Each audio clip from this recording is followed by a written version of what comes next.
मेळाव्यात राज ठाकरे आणि उद्धव ठाकरे यांच्या युतीची घोषणा होणार अशी शक्यता आहे। दसऱ्याला वैचारिक सोन्याचं आदान प्रदान होऊ शकतं असं राऊत म्हणाले। दसरा मेळाव्यासाठी राज ठाकरेंना निमंत्रण देण्यासंदर्भातील प्रश्नावर राऊतांनी खरं तर हे विधान केलेलं आहे। माननीय उद्धव ठाकरे, माननीय राज ठाकरे हे दोन बंधू एकत्र आलेले आहेत, अनेक विषयावर चर्चा करतायत, एकमेकांशी संवाद साधतायत, विचारांची देवाणघेवाण करतायत। दसऱ्याला वैचारिक सोन्याचं आदान प्रदान सुद्धा होऊ शकतं। ही चांगली चर्चा, सकारात्मक चर्चा लोकांमध्ये असायला पाहिजे। पाहून आमच्या परंपरेने ज्या गोष्टी आम्हाला करायच्या आहेत त्या आधी करू। आमचा काय संघाचा दसरा मेळावा नाहीये। शिवसेनेच्या दसरा मेळाव्याची परंपरा कधीही खंडित होत नाही। ती परंपरा व्यासपीठावरची सुद्धा असते आणि त्या योजनेची सुद्धा असते।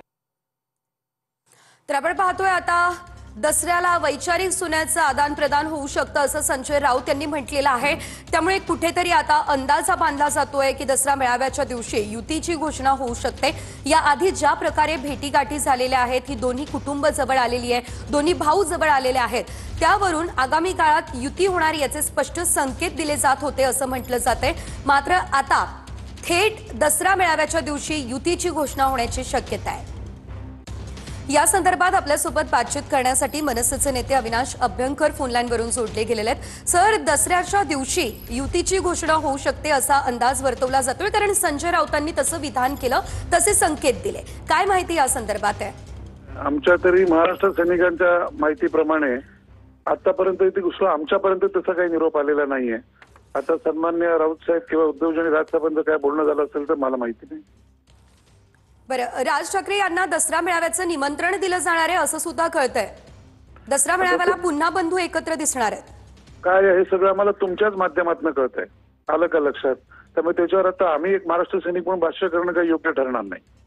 निश्चितच धन्यवाद तुम्ही आमच्यासोबत बातचीत केली त्यासाठी। तर आपण पाहतोय दसऱ्याला वैचारिक सोन्याचं आदान प्रदान होऊ शकतं असं संजय राऊत यांनी म्हटलं आणि या संदर्भात मनसेचे नेते अविनाश अभ्यंकर यांच्यासोबत देखील आम्ही बातचीत केली। मात्र या संदर्भात अधिकृत कोणतीच माहिती आमच्यापर्यंत पोहोचली नसल्याचं मनसे नेत्यांचं म्हणणं आहे। मात्र एकंदरीत आपण जर बघितलं तर आता युतीचे संकेत राऊतांनी दिलेत। माननीय उद्धव ठाकरे, माननीय राज ठाकरे हे दोन बंधू एकत्र आलेले आहेत, अनेक विषयावर चर्चा करतायत, एकमेकांशी संवाद साधतायत, विचारांची देवाणघेवाण करतायत। दसऱ्याला वैचारिक सोन्याचं आदान प्रदान सुद्धा होऊ शकतं। अशा वेळेला जर लोकांच्या मनात असेल, तर तुमचा हा मनात प्रश्न असेल, तर ही चांगली चर्चा, सकारात्मक चर्चा लोकांमध्ये असायला पाहिजे। पाहून आमच्या परंपरेने ज्या गोष्टी आम्हाला करायच्या आहेत त्या आधी करू।